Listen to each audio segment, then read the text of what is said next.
All events and details of this investigation has been classified as top secret and have been redacted.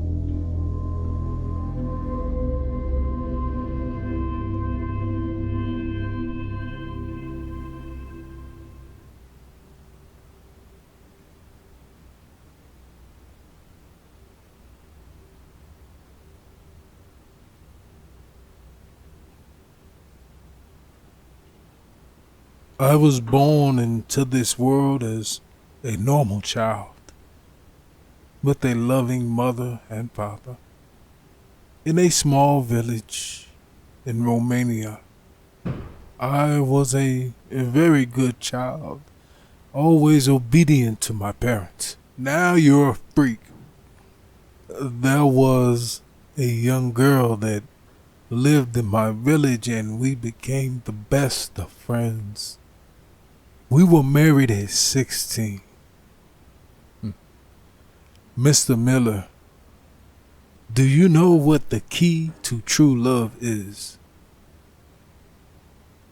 Friendship. At 23, I bought 20 acres of land and built a home for us. No more than a week after living in our newly built home, we were lying in bed asleep when this blinding light came through the window, waking only me. My attempts to wake my wife had failed. I hurried outside into the yard, staring at this beautiful light gently floating 30 feet in the air in front of me. It was hypnotizing. I myself was not a religious man at the time, but at that moment, I believed in God more than anything else as I fell to my knees and praised what I assumed to be an angel. Silently, the light lowered itself down in front of me. Then, out from the light stepped these tall, slender, odd-looking creatures. They stood over me as I kneeled before them and spoke to me without sound. They told me I had been chosen to be given life everlasting, that I would be able to spread this gift. Well, what I thought was a gift, but it was truly a curse to all of mankind, and when I had done this, that they would return to guide man in his new purpose.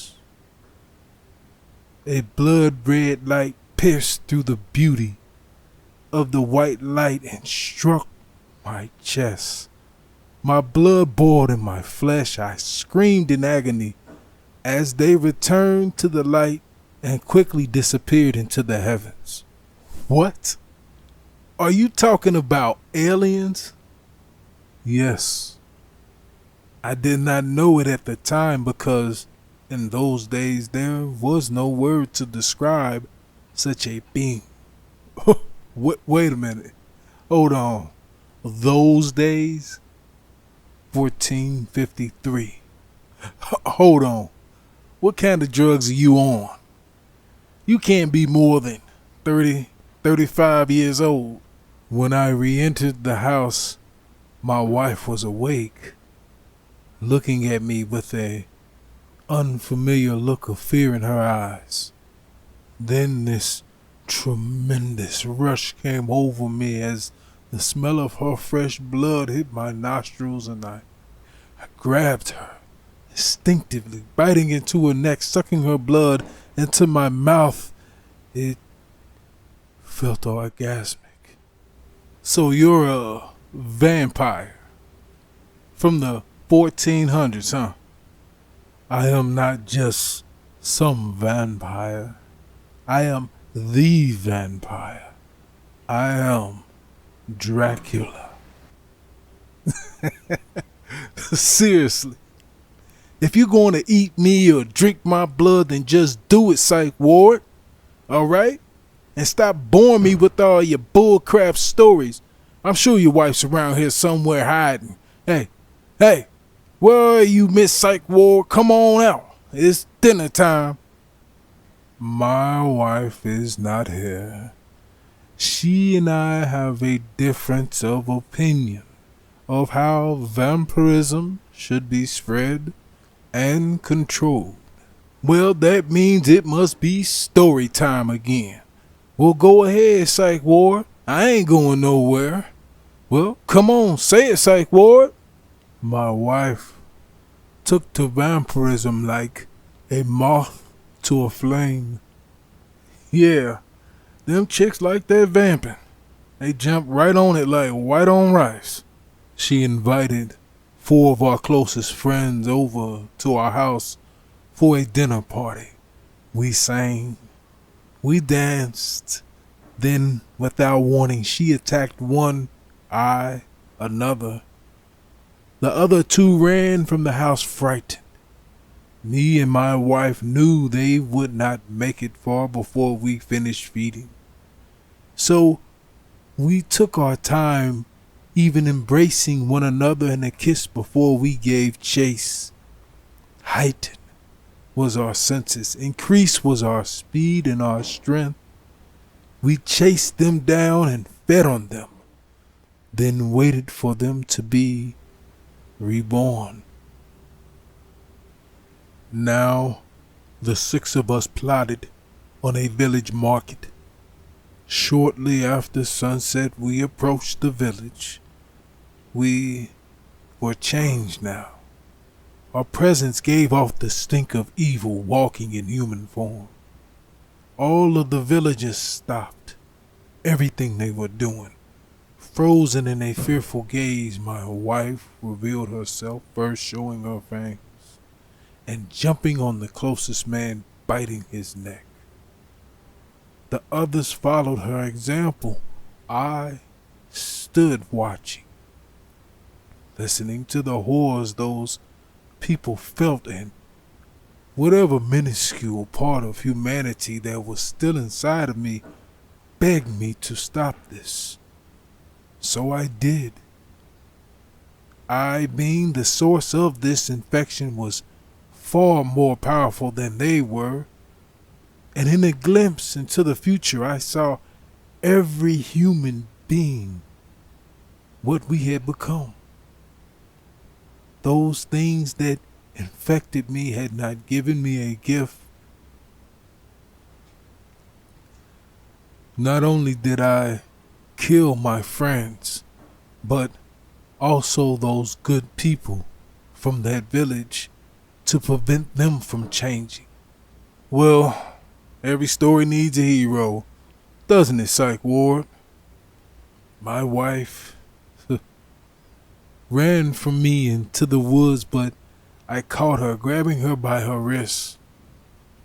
Looking into her eyes, all I could see was the woman that I played with as a child, who helped me home when I fell from a tree, who I ate apples with from said tree and skipped rocks over the pond with.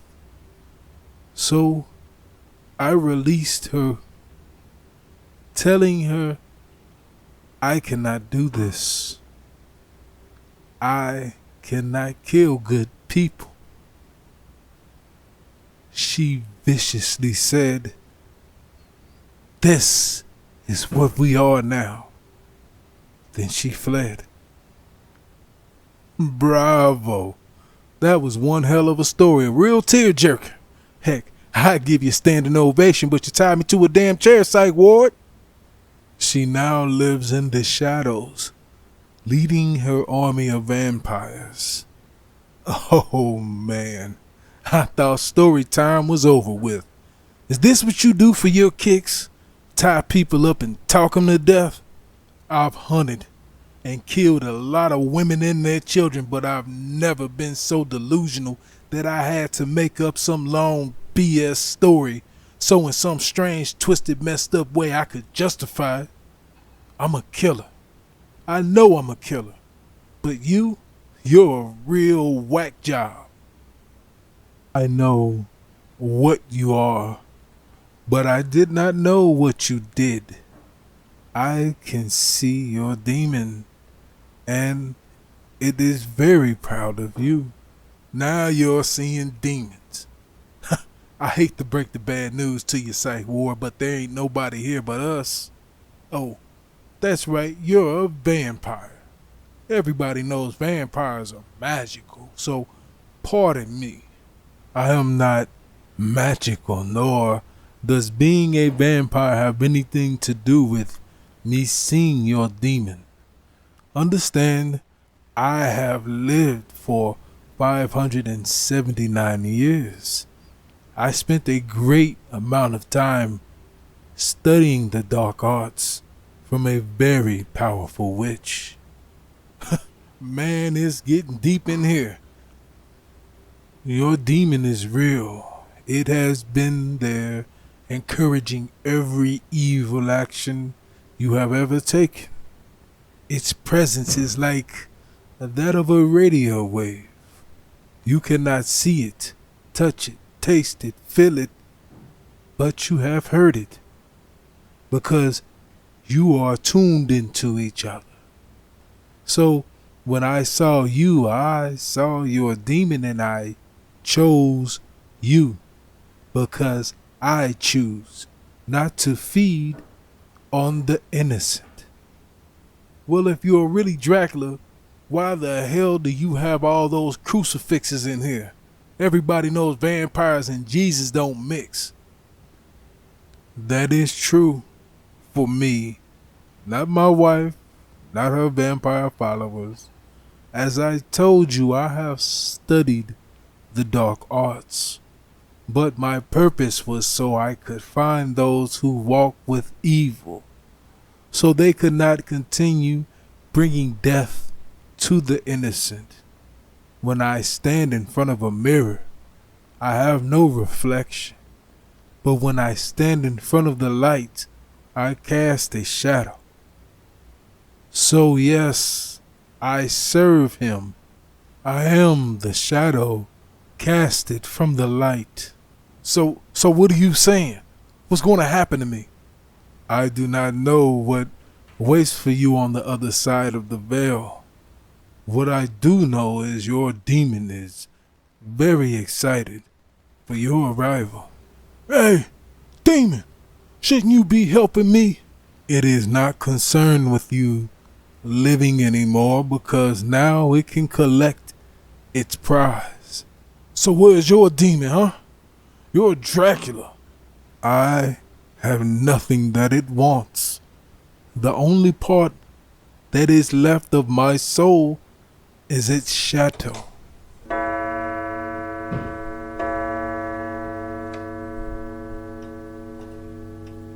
Now it is dinner time.